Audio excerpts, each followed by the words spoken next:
Eu quero bater num ponto aqui, irmãos, sobre texto prova. Já ouviram falar sobre o que é um texto prova? Prova mesmo, para provar. Você tem um ponto de vista e você quer defender esse ponto de vista. E aí o que você faz? Você pega a Bíblia, vai em busca de um versículo que prove o seu ponto de vista. E em seguida, você cita o versículo como apoiando o seu ponto de vista.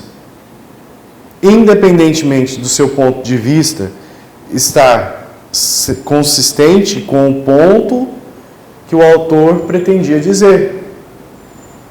Quem já viu isso? Isso é um texto de prova. Isso é uma mensagem de textos de prova que acontece o tempo todo. Você pode usar a Bíblia para justificar praticamente qualquer coisa. Pode usar assim a Bíblia para justificar praticamente qualquer coisa, inclusive o seu próprio pecado. E tudo o que você precisa fazer é simplesmente tirar um versículo de contexto, a essência deste versículo, e impor seu próprio significado naquele versículo. Vamos dar um exemplo? Mateus 7:1. Aqui nós vemos um exemplo, que a Bíblia diz, em Mateus 7:1, não julgueis para que não sejais julgados. Isso significa, então, que não é da sua conta o que a outra pessoa está fazendo? Que a vida é deles e você não tem o direito de sugerir que as suas ações são inadequadas? Porque isso seria julgar. Concorda? Isso seria julgar. Mas nós vemos claramente que isso é apenas parte do texto. Porque se você for ver no próximo conjunto de versículos, o que Jesus fala? Ele fala para você tirar primeiro a trave do seu olho, e então você poderá ver claramente para poder fazer o quê? Para poder tirar o cisco do olho do seu irmão. Foi exatamente isso que Jesus falou, após ele ter dito, não julgueis para que não sejais julgados. Em outras palavras, o que Jesus estava dizendo? Lide primeiro com os problemas do seu pecado, e então será apropriado e até amoroso. Isso é importante. Lide primeiro com o seu problema, com o problema do seu pecado, e aí então você vai ser apropriado e até amoroso para envolver-se em ajudar seu irmão a lidar com os problemas dele. Vamos ver um outro texto de prova. Mateus 18:20. Porque onde estiverem 2 ou 3 reunidos em meu nome, aí estou eu no meio deles. Esse é um versículo que é usado por muitos, principalmente por algumas igrejas, para apoiar a reunião em pequenos grupos, células e etc. Mas qual é o contexto dessa declaração de Jesus? Sobre o que Jesus estava falando? O ensino de Jesus era sobre a disciplina na igreja. Não tem nada a ver com o contexto que se coloca nesse versículo. Jesus estava falando sobre a disciplina na igreja. E aí então depois vem um outro texto prova, que é de onde nós vamos ver em João 8, onde Jesus diz, aquele que dentre vós está sem pecado, que seja o primeiro que atire uma pedra contra essa mulher. O ponto. Nós vemos que ninguém é perfeito. Portanto, ninguém tem o direito de insistir nas consequências do comportamento defeituoso de outra pessoa. Você pode dizer, os pais devem ser diretivos, devem ser tolerantes. O mesmo deve acontecer com os professores, o mesmo deve acontecer com os líderes da igreja, com os amigos. você não deve confrontar o pecado na vida de outra pessoa, já que você também é um pecador. Quem já ouviu isso? Mas será que esse realmente é o ponto que Jesus tratou? O que Jesus ele realmente tinha a dizer sobre atirar as pedras? O que é? E como isso afetará a maneira como nós vemos a nós mesmos e os outros? Vamos examinar. A história ela é bastante direta. Nós encontramos uma mulher que foi pega em adultério e levada a Jesus por homens com pedras nas mãos. E a maneira como Jesus respondeu à situação nos ensina sobre ele e sobre nós também. Resumindo, nós vamos ver duas coisas claramente ilustradas nessa história. Primeira coisa, a feiura do pecado. E a segunda coisa, a graça do Salvador. Mas há uma questão que nós devemos abordar. Se João ele incluiu esta história em seu evangelho original, que alguns inclusive defendem, há uma defesa de que os manuscritos mais antigos e de muitas outras testemunhas antigas não contêm esses relatos, não contêm esses fatos. Por que eles não aceitam isso? Nós não vamos dedicar muito tempo a essa questão, mas nós vamos poder apontar algumas explicações possíveis. E uma delas é que João, ele originalmente inclui essa história, que alguns dos escribas bíblicos zelosos, posteriores, deixaram de fora a história porque era muito tolerante com o adultério. Essa foi a especulação de, por exemplo, Agostinho. Agostinho chegou a falar sobre isso. Que embora seja altamente suspeita e pouco difundida. E uma explicação mais provável para a ausência dessa história dos manuscritos mais antigos é simplesmente que ela não fazia parte do evangelho original de João, que foi adicionada mais tarde. A razão pela qual foi adicionado é porque a história é realmente verdadeira, histórica e ao mesmo tempo instrutiva. Nós vemos que não há razão para duvidar que Jesus realmente ele teve essa conversa com essa mulher e com os acusadores em João, mesmo que não tenha sido João quem a registrou inicialmente. Então nós vamos ver que enquanto Jesus fala, nós vamos aprender primeira coisa, no versículo 1, sobre a feiura do pecado. Nós temos o cenário neste versículo 1 e versículo 2. E esse cenário é: Jesus, porém, foi para o Monte das Oliveiras e pela manhã cedo tornou para o templo. E todo o povo vinha ter com ele e, assentando, os ensinava. A festa do tabernáculo terminou no final do capítulo 7 e Jesus foi àquela festa, enfrentou oposição, principalmente no último dia, e depois ele saiu. E o versículo 1 diz que Jesus ele foi ao Monte das Oliveiras na manhã seguinte e ele retornou à área do templo e começou a ensinar o povo. E aqui faltavam exatamente 6 meses para a cruz. E mesmo agora, a presença de Jesus, ela tornou-se uma verdadeira pedra no sapato do establishment religioso. E eles estão dispostos aqui, já neste momento, a fazer qualquer coisa para se livrar de Jesus. Daí, o estranho curso da ação que nós estamos prestes a ver. Todo o pecado é feio, por quê? Porque é uma perversão contra o Criador. Uma perversão de como o Criador ele pretendia que a sua criatura funcionasse. E na primeira cena nós vemos a feiura do pecado demonstrada por 2 tipos de pecadores. Vamos chamá-los de pecadores maus e alguns pecadores bons, entre aspas. Por quê? Olha lá no versículo 3 ao 5. E os escribas e os fariseus trouxeram-lhe uma mulher apanhada em adultério. E pondo-a no meio, disseram: Mestre, esta mulher foi apanhada no próprio ato, adulterando. E na lei de Moisés, e na lei nos mandou Moisés, que as tais sejam apedrejadas. Tu, pois, que dizes? Nós nem sabemos o nome dela. Mas nós sabemos o quê? O crime dela.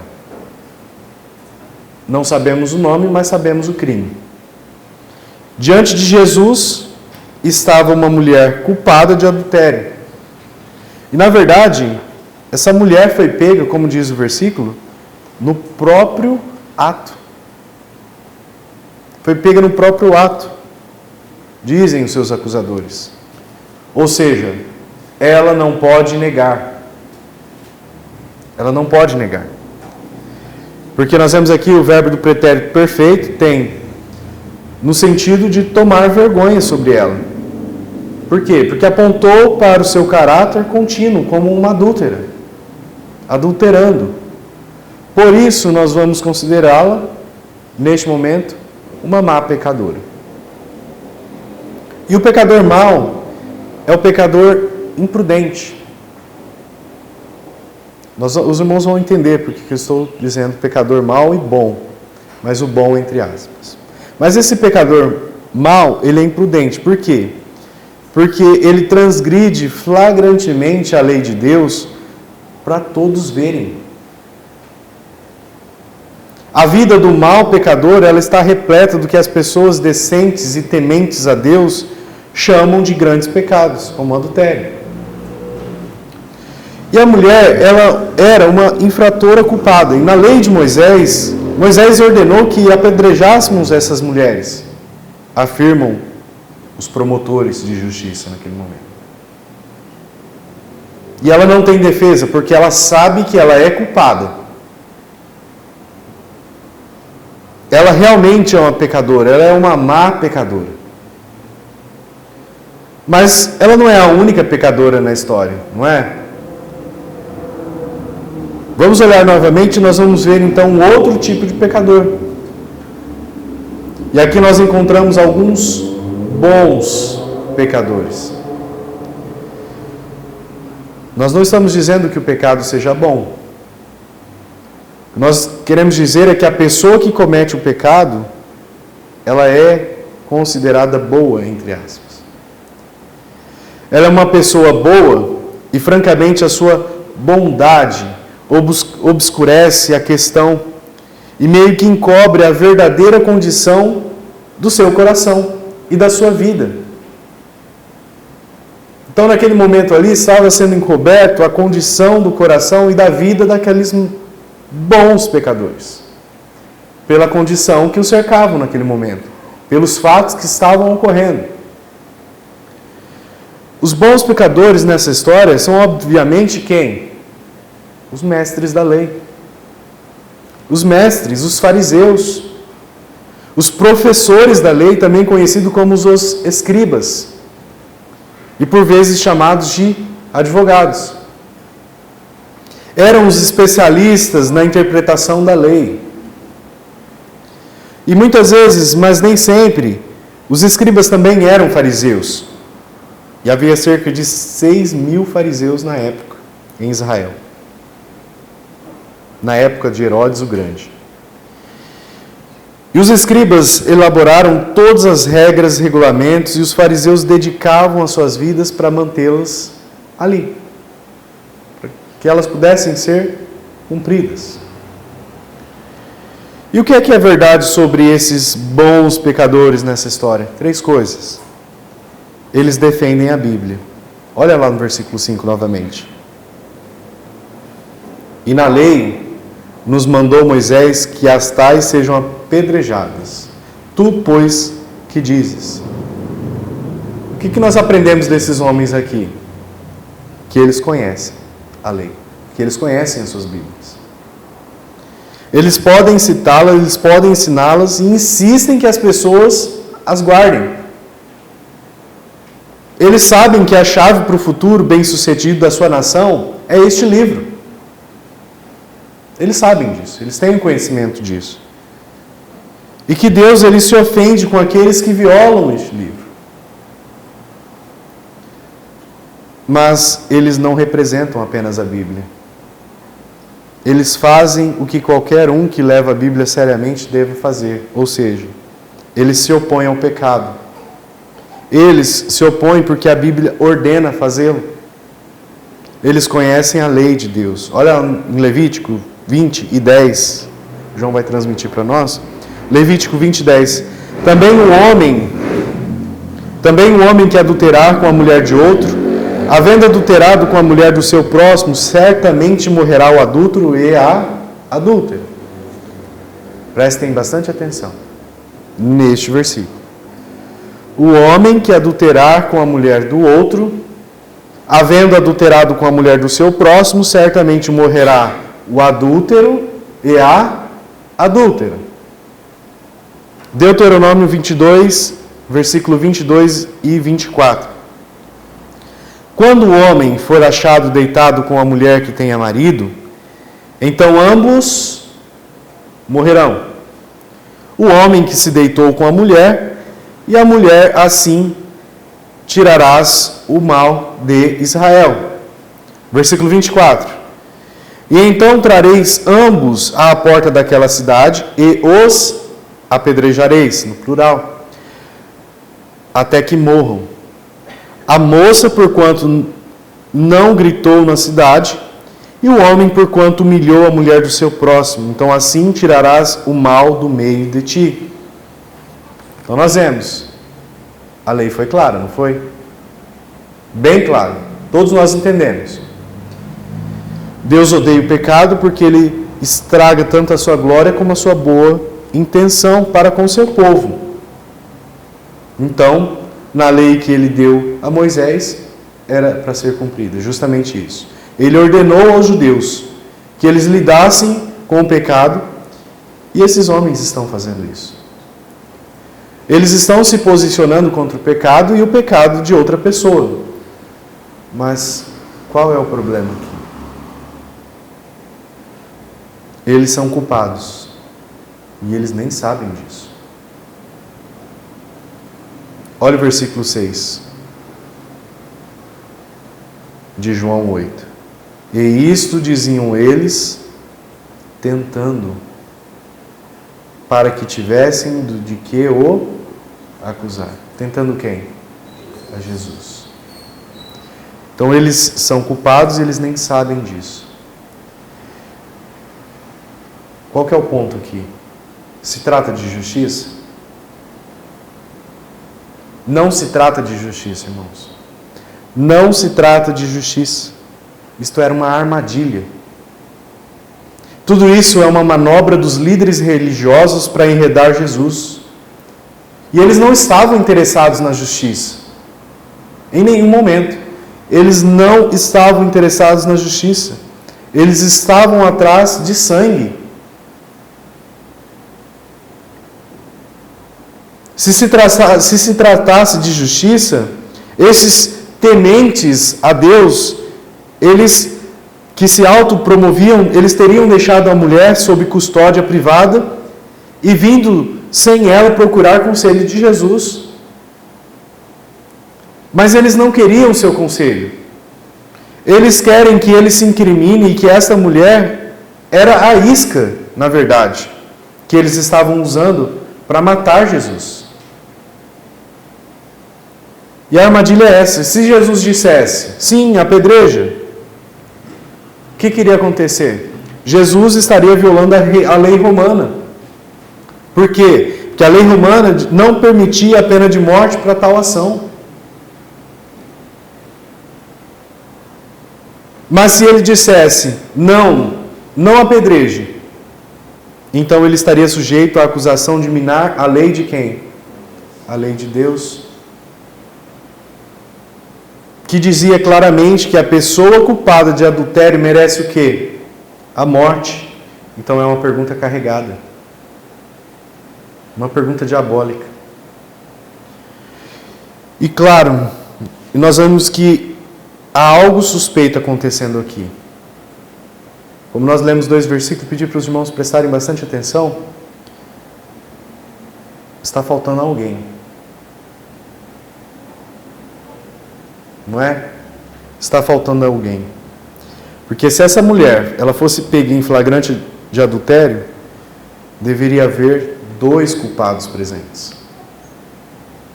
2 culpados. Onde estava o homem? Onde está o homem? Porque ele também é culpado. Por que trouxeram uma mulher transgressora até Jesus e deixaram o homem na casa? Porque não há naquele momento ali 2 pecadores na frente de Jesus. Então aqui, irmãos, nós vemos a feiura do bom pecador. Ele odeia o pecado, certo? Mas o pecado das outras pessoas. E ainda assim ele está alheio a isso em sua própria vida, ou pior, ele sabe que ele está lá, mas se esconde atrás de uma fachada de piedade, de uma fachada piedosa. E é tão feio, irmãos, basta olhar para esses homens, eles são os líderes espirituais, os pastores de Israel. E, no entanto, eles não olhavam para esta mulher como uma pessoa, eles viam apenas esta mulher como uma coisa, como um instrumento pela qual eles poderiam formular uma acusação contra o Senhor Jesus. Eles estavam a usando, da mesma forma como o homem usa uma ferramenta, e tudo isso para os seus próprios propósitos. Para eles, ela não tinha nome, nem personalidade, nem sentimentos, era simplesmente um peão no jogo, em que procuravam destruir Jesus.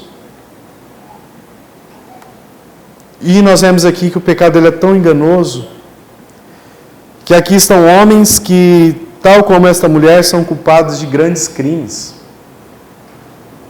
Mas ao contrário dela, eles nem sabem disso.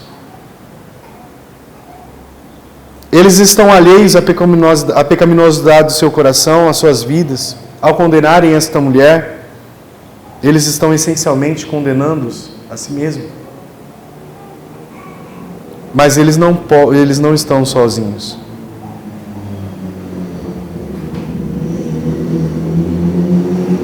E eu posso também me identificar. E você? Eu também sou propenso a ficar preocupado com o pecado quando eu vejo em outra pessoa e sinto falta dele, ou pior, justifico a minha vida. Justifico a minha, mas fico preocupado com as dos outros. E é um problema sério.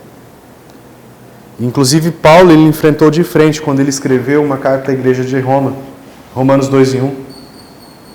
E ele diz: é inexcusável quando julgas. É indesculpável quando julgas ao homem, quem quer que sejas. Porque te condena a ti mesmo naquilo em que julgas a outro, pois tu que julgas, fazes o mesmo.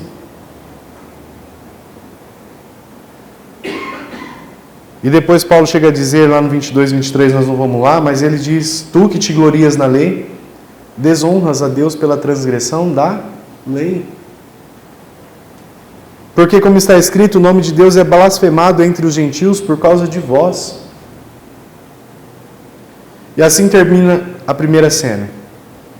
Nós vemos a feiura do pecado exibida por uma má pecadora e alguns bons pecadores.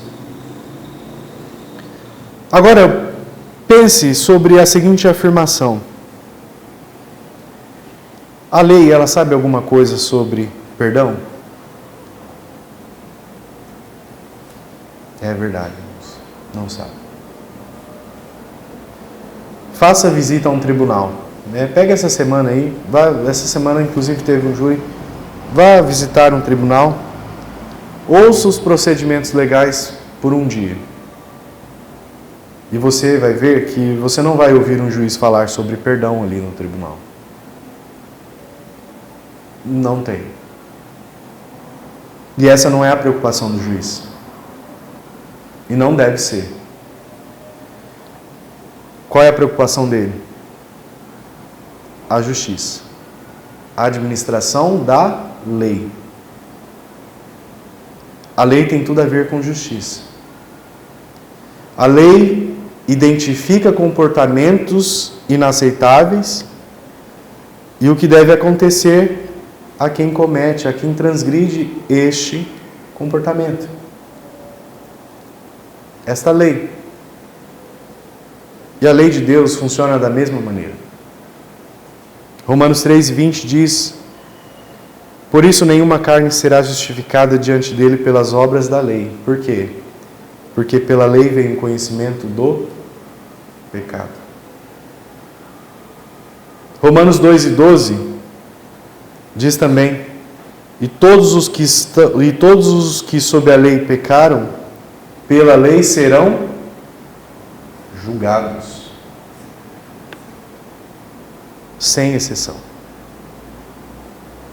E o que nós aprendemos em Ezequiel 18:4? A alma que pecar morrerá. Pela lei, a alma que pecar morrerá. E Romanos 4:15, porque a lei opera a ira, porque a lei opera a ira. Então nós vemos aqui que não há flexibilização na lei. O que a lei exige deve acontecer. O que a lei exige deve acontecer. Então, como pode Deus, que é justo e justo, perdoar um pecador que violou a sua lei? E só há uma maneira, como nós vemos, que é através de Jesus, através da morte substitutiva dele. E tenha isso em mente quando nós observamos a resposta de Jesus na cena 2. Existem dois tipos de pecadores na presença de Jesus, e ele demonstrou graça para com ambos. Não foi apenas para com a mulher, para com ambos.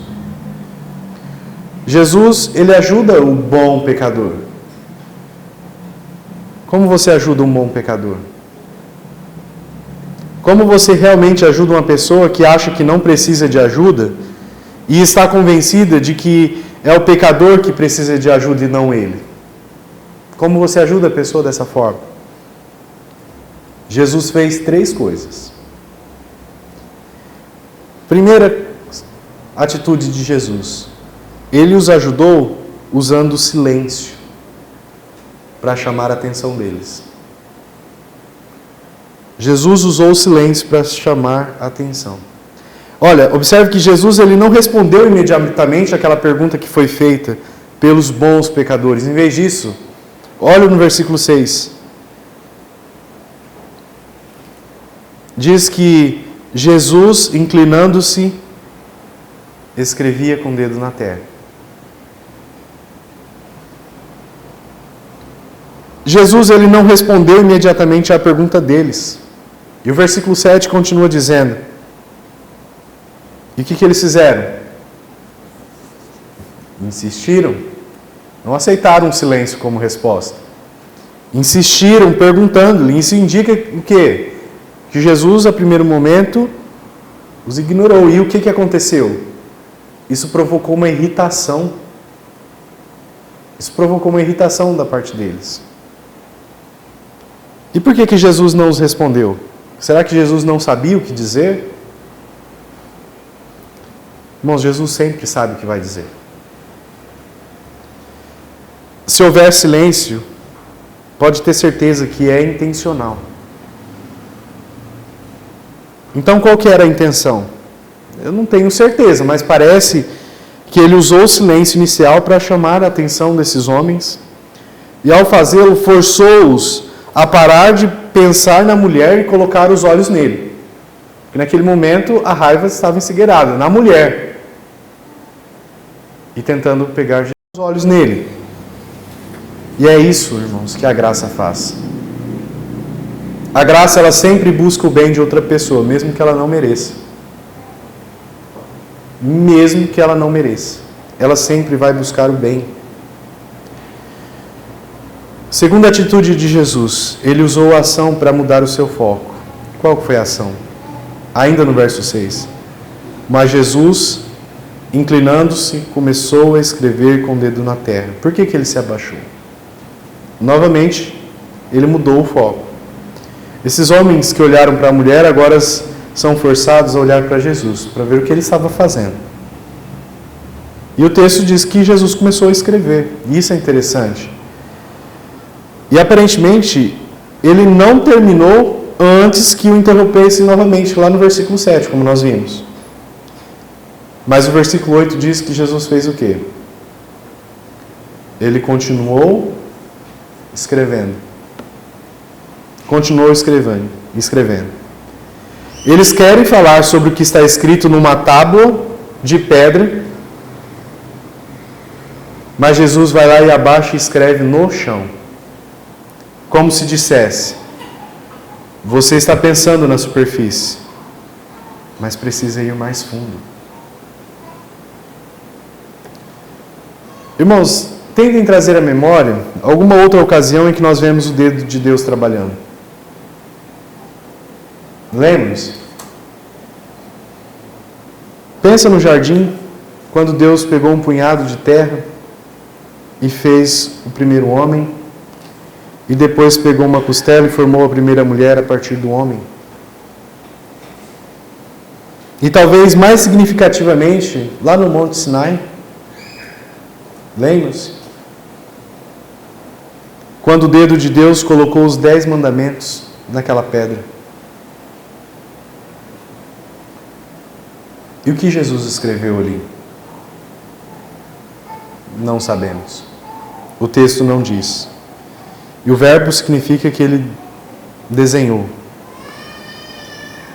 Mas o que sabemos é que Jesus não reagiu àquelas situações. Ele sempre agiu e estava no controle total. Uma sugestão viável é que Jesus provavelmente ele deve ter escrito o que ele disse mais tarde. Isso porque era a prática do direito penal romano. E é a nossa prática do direito hoje. O juiz ele primeiro escreve a sentença e depois ele lê para todos, para que todos ouçam. E o resultado final é esse. Nós não fomos informados do que Jesus escreveu. Mas isso não importa, porque se nós não fomos informados é porque não importa. O que ele fez chamou a atenção. Mas o que ele disse expôs a verdade oculta sobre a condição de cada alma que estava ali. O que ele disse expôs a verdade oculta sobre a condição de cada alma que estava ali. Ele usou uma frase para expor o problema que nós tentamos ignorar, tentamos esconder. Aqui está a frase, no versículo 7. E como insistissem, perguntando-lhe, endireitou-se e disse-lhes: aquele que dentre vós está sem pecado, seja o primeiro que atire a pedra contra ela. Irmãos, que palavras poderosas e penetrantes, não é verdade? Jesus ele não tolerou o pecado da mulher. Ele nem negou que as pedras deveriam ser atiradas. Jesus não fez isso. Ele apenas estabelece uma qualificação. Uma qualificação importante em termos de quem deve fazer o lançamento. Foi apenas isso que Jesus fez. Estabeleça uma qualificação importante para quem realmente tem uma qualidade para fazer esse lançamento. Faça. E foi apenas isso que Jesus disse. Tudo isso. E como indica no versículo 8, novamente ele se abaixou e escreveu no chão. E o silêncio era ensurdecedor. Com essa única frase, Jesus forçou esses bons pecadores a enfrentar uma realidade que eles vinham ignorando há muito tempo. Eles eram exatamente como esta mulher. Eles também eram pecadores e, portanto, também eram culpados diante de Deus santo e justo. E olha no versículo 9 como que isso intriga. Porque quando ouviam isto, redarguidos da consciência, o que eles fizeram? Saíram um a um. A começar por quem? Pelos mais velhos, até os últimos. E ficou só Jesus e a mulher que estava no meio. Eles saíram, que é o verbo deixar mesmo, um termo forte, significa que eles foram abandonando a cena ali. E esse abandonar foi a mesma palavra usada lá em Lucas 5:28, quando Mateus ele abandona a sua posição como cobrador de impostos, Levi. Então, depois que esses bons pecadores viram Jesus fazer e ouviram Jesus dizer, eles se esqueceram completamente daquela mulher culpada e a deixaram, preocupados agora com o fato da sua própria culpa. E além disso, o texto diz que eles começaram a ir embora um de cada vez, e o tempo presente do verbo dá o sentido de como se fosse uma procissão. Um de cada vez. E eles continuaram saindo. Versículo 11, um homem depois do outro, depois outro. E me pergunto, o que aconteceu com as pedras? Ironicamente, aqueles que vieram envergonhar Jesus foram envergonhados. Aqueles que vieram condenar a mulher foram embora condenados. E quem saiu primeiro? Os mais velhos. Quanto mais você olha, na verdade, quanto mais você se olha, mais pecado há para ver, se você tiver olhos para ver. E nós devemos ver isso. Se você quiser ver e quiser ser e ver como Deus vê, é agindo dessa forma. Quanto mais você se olha, mais pecado há para se ver. E o que aconteceu com aqueles bons pecadores naquele dia? Eles responderam corretamente à graça do Salvador? Eles se arrependeram? Eles se acertaram com Deus? Infelizmente, embora tenham saído com a aparente convicção da sua própria culpa, não vejo nenhuma indicação de que realmente eles se arrependeram. É um cenário trágico. É um cenário trágico que com certeza nós vamos ver muito ainda em nossa vida. Veremos pecadores condenados que choram, que até agonizam por causa dos seus pecados. Mas a convicção nem sempre leva ao arrependimento. E até que isso aconteça, o pecador permanece em seu pecado. E então é assim que Jesus ajuda esses homens. Em sua graça ele faz coisas, ele diz coisas para forçar o pecador a enfrentar a verdade incômoda sobre a sua própria pecaminosidade. E Jesus ajuda também o pecador a amar. No versos 10 e 11. E endireitando-se Jesus e não vendo ninguém mais do que a mulher, disse: Mulher, onde estão aqueles teus acusadores? Ninguém te condenou? E ela disse: Ninguém, Senhor. E ele disse-lhe Jesus: Nem eu também te condeno. Vai-te e não peques mais. E essa cena, irmãos, é uma cena tão cheia de esperança, não é? Uma cena tão cheia de esperança, principalmente para nós, como pecadores igual a essa mulher. Como que Jesus ajuda o mau pecador? Ele tira a condenação. Ele faz duas perguntas a essa adúltera. Onde eles estão? Isto é, onde estão os homens do júri que pretendiam e que pediam a sua execução? E depois ele pergunta: Ninguém te condenou? Ele não está fazendo essa pergunta para fins informativos. Porque o Senhor sabe a resposta das perguntas que Ele faz. Essas perguntas são para o bem dela. Ele está ensinando algo a ela sobre ela mesma e sobre Ele também. Ela é uma grande pecadora e merecedora de condenação, é verdade. Mas ela está parada na presença daquele que é o grande Salvador, que oferece esperança aos pecadores, não importa quão perversas sejam as suas vidas pecaminosas. E diz Jesus: nem eu te condeno. Mas ele poderia condená-la? Sim. Ele poderia condená-la. Por quê? Porque ele não tem pecado. Ele tinha qualificação para isso. Ele poderia tirar uma pedra nela. Mas lembre-se do que ele disse: se alguém tiver sem pecado, seja o primeiro a tirar uma pedra. Então ele sem pecado, então assim ele poderia ser o primeiro a tirar essa pedra. Mas por que ele não fez? Porque ele a ama.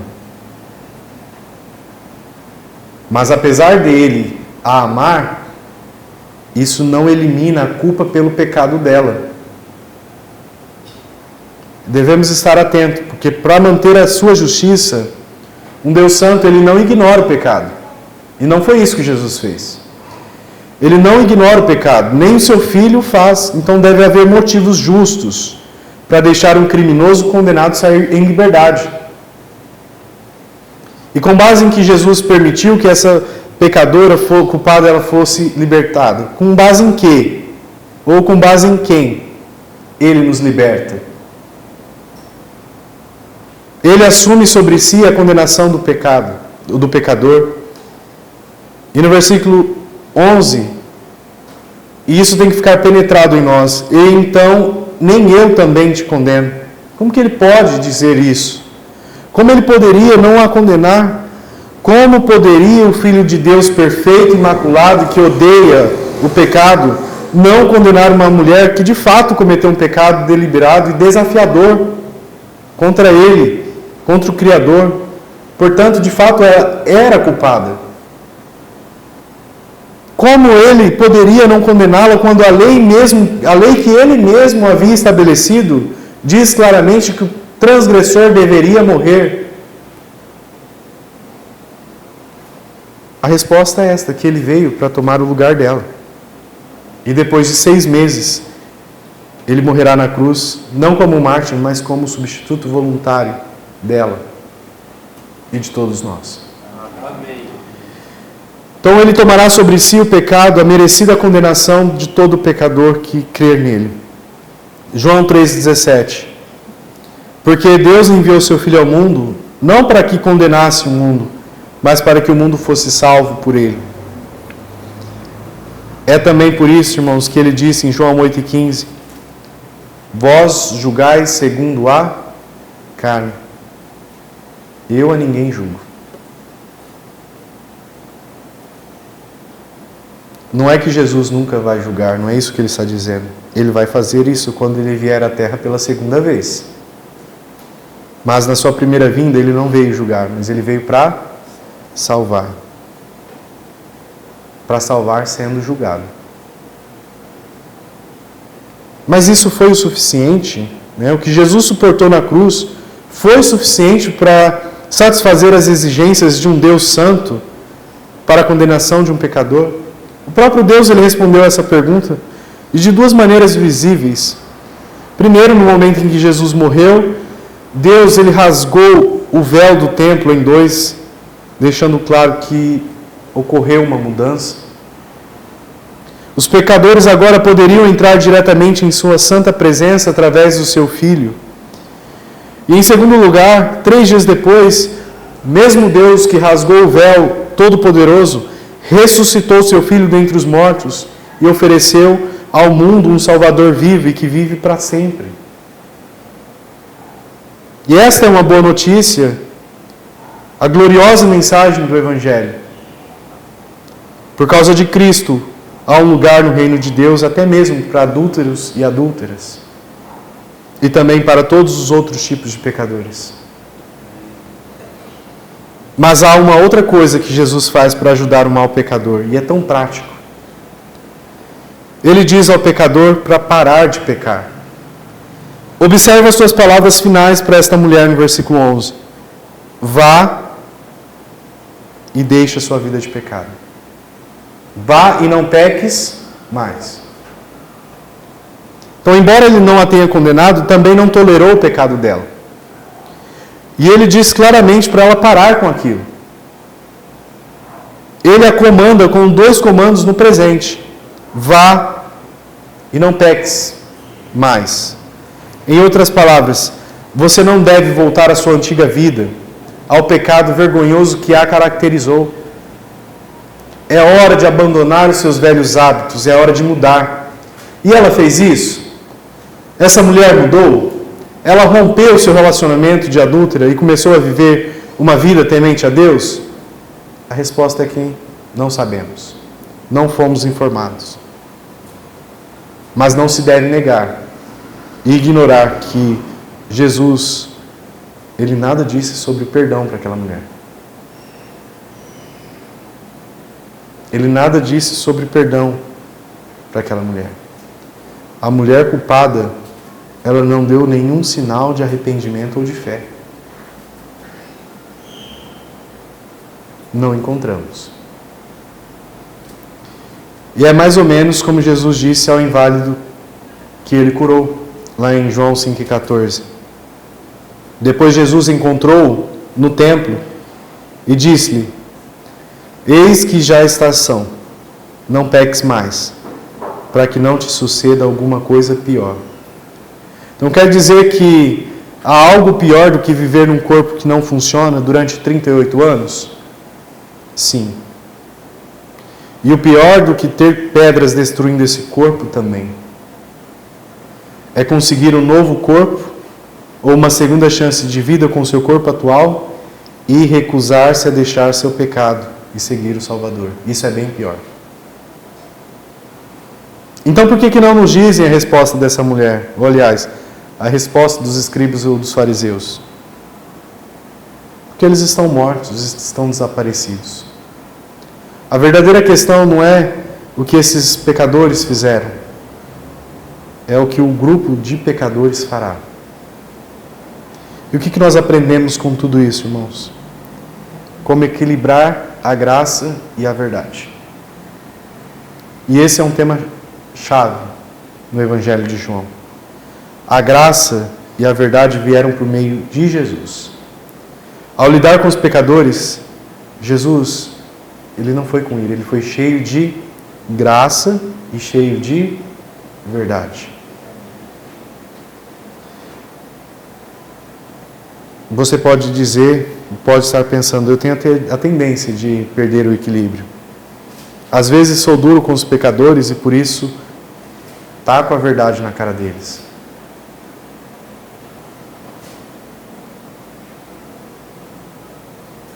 Qual é esse tipo de atitude? De pouca graça? De pouca graça?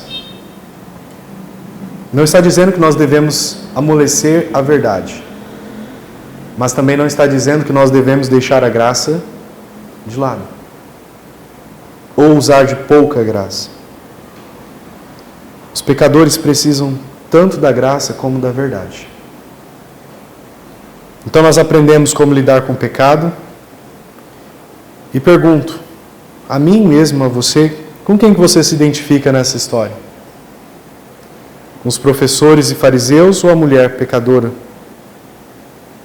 Então nós acabamos de aprender com Jesus a como lidar com o nosso pecado. Então nós devemos enfrentá-lo. E nós podemos enfrentar isso porque Ele enfrentou isso por nós também. O que nos leva a uma terceira lição. Quando nós refletimos sobre essa história, nós aprendemos por que o mundo precisa desesperadamente de Jesus.